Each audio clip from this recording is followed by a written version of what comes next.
안녕하세요. 부의 독서입니다. 오늘 여러분들께 인류의 조건에 대해 읽어드리도록 하겠습니다. 쑥달에 이르는 보편적 원리를 기술화하라.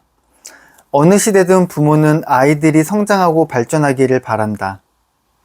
사회 구조의 변동폭이 비교적 크지 않았던 시대에는 부모 자신이 터득해온 노하우나 가치관 그대로를 자녀들에게 전수하면 아이들은 이 발자취를 따라 안전하게 성장하고 성숙할 수 있었다. 불과 얼마 전까지만 해도 세대 간의 전수가 이루어지며 현 세대와 다음 세대의 거의 비슷한 방식과 수준으로 성장할 수 있었다.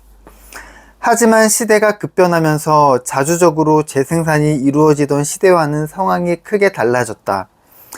정보혁명을 핵심으로 한 세계적인 사회구조 변화의 물결 속에서 이전 세대는 다음 세대에게 무엇을 물려주어야 할지 판단하기가 어려워졌다. 거품 경제가 가져온 사회적 윤리 규범의 붕괴와 불황의 장기화로 어른들조차 자녀 세대에게 물려주어야 할 것에 관한 판단의 자신감을 잃었다. 부모 세대로부터 계승받을 미덕이 없는 사회는 당연히 불안정하다. 비록 젊은 세대가 기성세대들에게 반기를 들더라도 무언가를 전수하려는 의지 자체가 무너져서는 안 된다. 우리 사회에서 청소년, 젊은 층이 겪는 고질적인 문제의 대부분은 우리의 아이들에게 무엇을 가르치고 물려주어야 하는 것에 관한 기성세대의 확신과 공통인식이 부재에 기인한다. 그렇다면 이렇게 격변하는 현세대 사회를 살아가는 우리가 아이들에게 전하고 가르쳐야 할 것은 무엇인가? 그것은 어떤 사회, 어떤 환경에서든 거뜬히 살아나가는 힘이다. 단 여기서 말하는 살아가는 힘이란 원시 시대에서나 필요한 생물학적 생명력만을 의미하는 것이 아니다.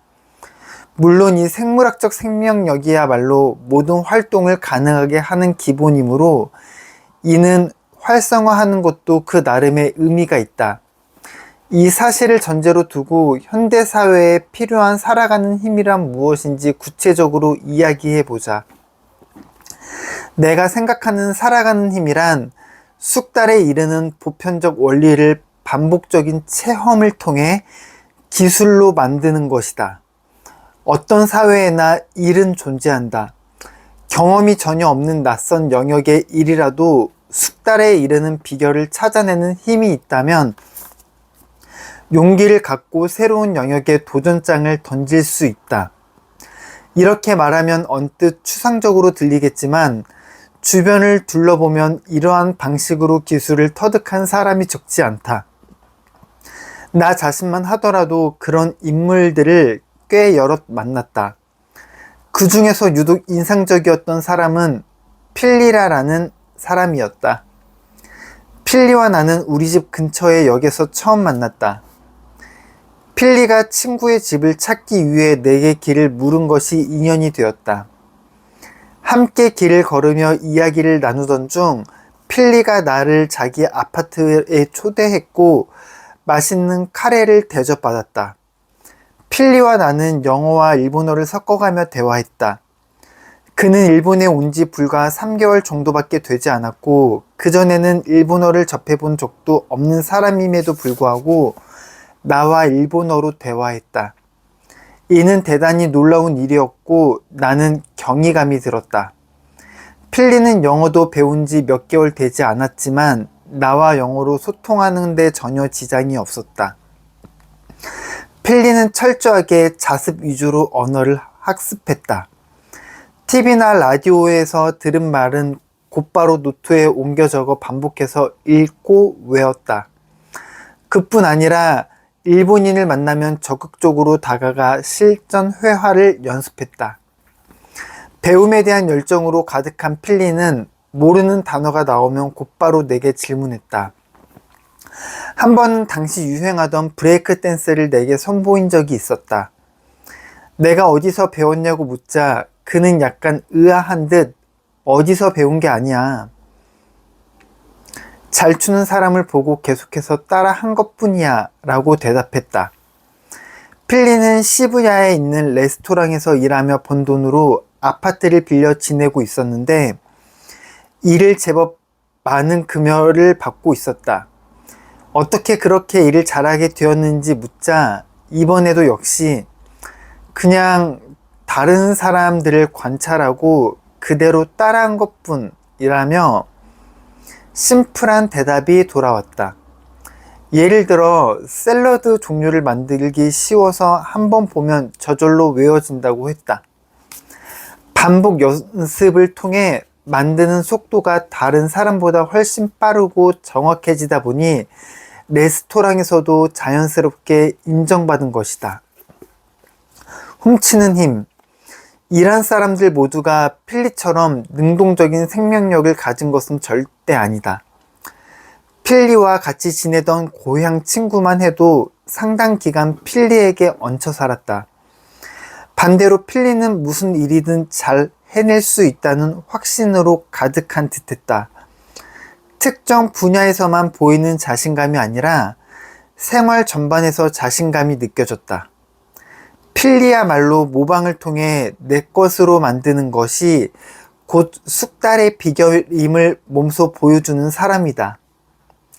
전문가의 방식과 행동을 관찰하고 그 기술을 훔쳐 내 것으로 만든다. 이것이 숙달로 이어지는 대원칙이다. 머리로만 아는 것이 아니라 자신의 생활에 녹여 습관화하는 것이 관건이다. 그런데도 대부분의 교육 현장에서는 이 훔치는 힘을 인류가 되기 위한 대원칙으로 인식하지 못하고 있다. 대원칙은커녕 방법론으로서 훔치는 힘을 언급조차 하지 않는 것이 현실이다. 교육의 본래 의미는 배우는 힘을 기르는 데 있다. 가르침이 있어도 배움이 없으면 교육이라 부를 수 없다. 반대로 가르침이 없어도 배움이 있다면 그야말로 훌륭한 교육이라고 말할 수 있다. 교육이라 하면 가르치고 가르침을 받는 것이라는 관계적 개념으로 인식하는 경향이 많지만 그래서는 훔치는 힘을 기를 수가 없다. 문법과 예의에 맞춰 천천히 말을 배울 수 없을 때 혹은 말을 배우는 것보다 더 많은 것을 체득해 하고 싶을 때야말로 기술을 훔쳐 내 것으로 만들고 싶다는 의식이 싹 튼다. 기술은 보고 듣기만 해서는 몸에 익힐 수 없기 때문에 훔친다, 그대로 따라한다는 적극적인 자세로 달려들어야 비로소 어렴풋이나마 감을 잡을 수 있다. 이는 TV에 나오는 연예인들을 무조건 동경하고 따라하는 개념과는 완전히 다르다. 현재의 공교육 수업은 실습과 실험 시간을 제외하면 대부분의 과목이 강의식 수업으로 이루어진다. 한 명의 교사가 다수의 학생에게 교과 내용을 좀 더 효율적으로 전달하기 위해 만들어진 일제교육 방식을 채택한 것이다. 산업혁명 이후 민주국가가 성립되면서 국가 주도로 국민 보통 교육이 시행되었고 일정 지식이 되도록 많은 학생에게 전달하기 위해서 이 방법이 보급되었다. 그런데 최근 들어 일제 교수 방식의 폐해를 비판하는 인식이 강해지면서 이를 대처할 대안교육의 필요성이 대두되었다. 하지만 기존 교육 제도가 일정 이상의 효과를 거둔 면도 있어 급작스러운 폐지가 반드시 정답이라고 할 수는 없다. 문제는 제도의 틀과 교육 내용의 괴리다. 학생들이 길러야 할 능력인 A와 이를 실현할 방법인 B가 전혀 일치하지 않는다. A와 B를 효과적으로 조합하여 적재적소에 배치하고 다양한 교육 방법을 활용할 줄 아는 교사가 요구되는 시점이다. 현 교육 시스템 아래에서는 훔치는 힘을 길러야 한다는 의식이 흐릿해지기 쉽다. 학생들은 교사가 주입하는 지식을 일방적으로 받아들이는 입장이기 때문에 정해진 것 외에 새로운 기술을 훔쳐 자기 것으로 만들려는 의지가 생기지 않는다. 이는 교사도 마찬가지다. 가장 효율적인 방법으로 최대한 많은 양의 지식을 전달하는 데에 신경을 집중하기 때문에 진정한 배움과 삶의 지혜를 전달할 여력이 없을 뿐더러 근본적인 원리를 전수해야 한다는 의식 자체가 점점 희박해진다. 네, 오늘 인류의 조건에 대해 훔치는 힘에 대해 말씀드렸습니다. 오늘도 멋진 하루 보내시길 바라고요. 전 내일 더 좋은 영상으로 인사드리겠습니다. 끝까지 시청해 주셔서 감사합니다.